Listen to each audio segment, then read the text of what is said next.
I think one of the hardest things to deal with as a doctor is helping people through bereavement, because there are cultural influences on how people deal with death and loss.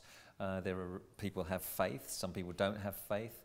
But some people, although they know time is a great healer, they get stuck with their grief, don't they? And they can't move on. Sure. I mean, one of the things that I'd say in therapy we're all quite convinced of is that there is a cycle when it comes to grief. But everybody's cycle is different. So initially, most people go into the shock, the denial, the disbelief. They move into feeling really angry and hurt that this person has left them. They then walk into the acceptance phase, but actually the acceptance phase can be quite a long period before you actually get to resolution.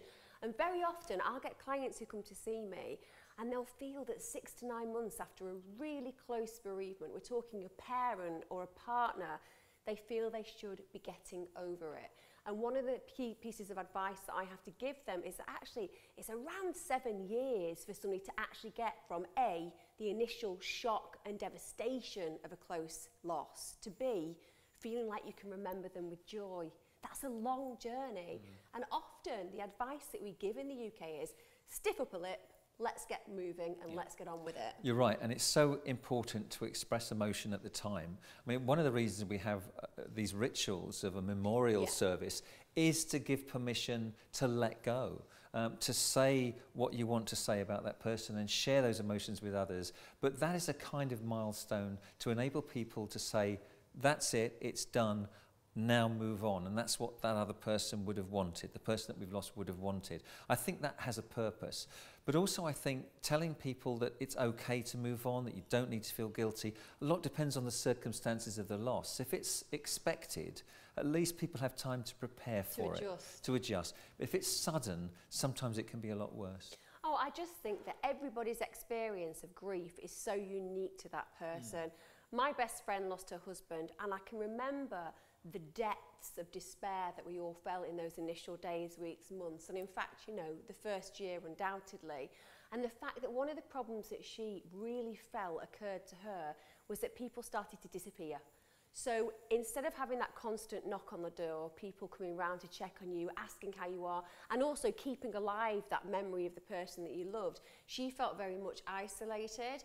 And it was so important for me as a therapist, but also as a person and a friend, to learn just how important and imperative human contact is during that period of time. And I think that as much as we're talking about bereavement and how to cope in those initial stages and to accept how to cope, it's also about a key message to get across to people who might know somebody who's going through a bereavement or is about to go through a bereavement, to encourage people like that to actually avidly involve yourself in that person's life and knock on that door even if that person is quiet, because they need to hear. To tell them that you care. Absolutely. Examples are so important, aren't they, in bereavement counselling? I remember that dreadful tragedy of the Bradford fire disaster. Yeah. And one of the things that the survivors, the people who were bereaved, said was that I can come to terms with the loss of my son or my partner, but what I'm finding it impossible to come to terms with is how much they must have suffered in the fire. But do you know what? The survivors, the people who were in the fire, who got burned, who had hospital treatment, said, we didn't feel anything at the time. And that was hugely helpful for those people who were bereaved. They said, yeah, we did feel pain afterwards when we were recovering in hospital, but at the time we felt nothing. The adrenaline kicks in and the shock element.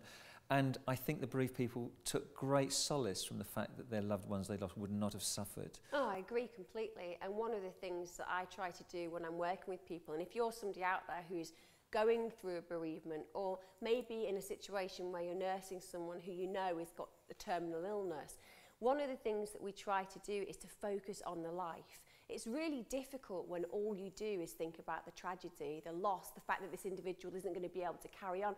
Actually, the wealth and the worth in a life is in that that's been lived.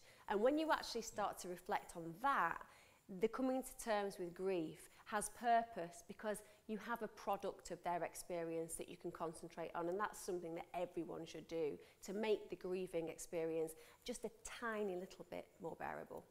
If you're stuck with your bereavement, don't let it continue, share it, and go and see somebody who's sympathetic, who can help. And know that we're all going to go through it, because this is a universal experience that none of us can avoid. We're all in the same boat.